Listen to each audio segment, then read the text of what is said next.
வருவாய் மற்றும் பேரிடர் மேலாண்மை துறை சார்பில் கட்டப்பட்ட கட்டடங்களை முதலமைச்சர் மு.க.ஸ்டாலின் காணொலி வாயிலாக திறந்து வைக்கிறார். அதன் நேரலை காட்சிகளை பார்க்கலாம்.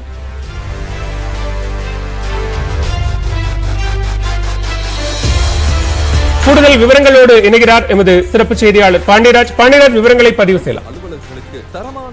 அளவில் வருவாய் மற்றும் பேரிடர் மேலாண்மை துறையினுடைய சார்பில் சுமார் 19 கோடியே 84,99,000 ரூபாய் செலவிலான மாவட்ட வருவாய் அலுவலர் முகாம் அலுவலகம் மற்றும் குடியிருப்பு கட்டிடம் மற்றும் வருவாய் கோட்டாட்சியர் குடியிருப்பு கட்டிடம் மற்றும் வட்டாட்சியர் அலுவலக கட்டிடம் ஆகியவற்றை முதலமைச்சர் மு.க.ஸ்டாலின் அவர்கள் தற்போது காணொலி காட்சி வாயிலாக திறந்து வைத்திருக்கிறார். தமிழகத்தின் பல்வேறு மாவட்டங்களில் புதிதாக கட்டப்பட்டிருக்கக்கூடிய இந்த கட்டடங்களை தற்போது முதலமைச்சர் காணொலி காட்சி வாயிலாக திறந்து வைத்திருக்கிறார்.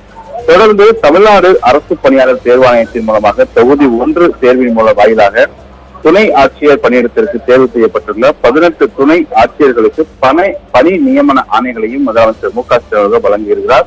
இந்நிகழ்ச்சியில் வருவாய் மற்றும் பேரிடர் மேலாண்மை அமைச்சர் கே.எஸ். ராமச்சந்திரன் மற்றும் வருவாய் மற்றும் பேரிடர் மேலாண்மை துறையினுடைய முதன்மை செயலர் குமார் ஜெயின் உள்ளிட்ட அரசு துறை உயர் அதிகாரிகள் பலர் பங்கேற்றிருக்கிறார். பணியிடர் தற்போது இந்த திட்டத்தின் மூலமாக எவ்வளவு கோடி ரூபாய் கட்டிடங்கள் கட்டப்பட்டிருக்கின்றன? நிறைய வருவாய் அலுவலர்களுக்கான குடியிருப்பு கட்டிடங்களும் இதில் திறந்து வைக்கப்பட்டிருக்கிறது. அது தொடர்பான விவரங்களை பதிவு செய்யலாம்.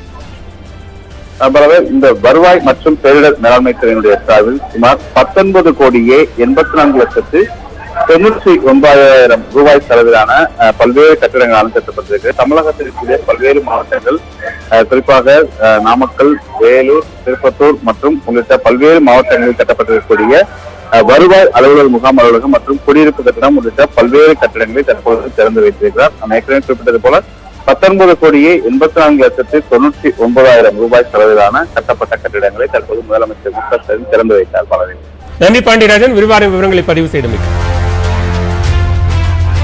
இடைவேளைக்கு பிறகு மற்ற செய்திகளை விரிவாக பார்க்கலாம்.